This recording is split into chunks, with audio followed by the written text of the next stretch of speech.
So when you have an instrument in FL Studio, all your instruments or your sounds are right here, and when you click on them, it opens up the sample channel.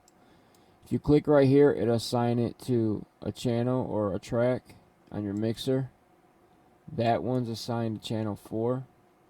You can do it in pattern mode or song mode. Song mode, when you arm this and render it out, it'll give you whatever's on that pattern, that channel, and wherever it's at in the song mode. Meaning, wherever this is spaced out in this song mode, because this is a song mode, so if this is spaced out like this, it'll give me wherever this is, however long. Even if there's gaps, it'll render out the beginning, leave the gap in the rest of this. Mainly when you're doing this, you might want to do it in pattern mode. So we're going to go down here, we arm the channel, we go up here to the mixer, disc recording, render to wave. It's going to pop up this little box, and you got pattern mode or full song. We're doing pattern.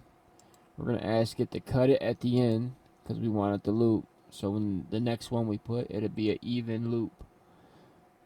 You got a chance for 16, 24, 32. I always do the setting 32. Stereo or mono. Stereo. Resampling rate 24. HQ, which gives it a little bit higher, more digital definition. I like the sound. Some people don't. It's not that much of a difference. And then you hit start. And then you have your own sample of that MIDI information, and you can make your own samples and make your own loops. This is what it sounds like.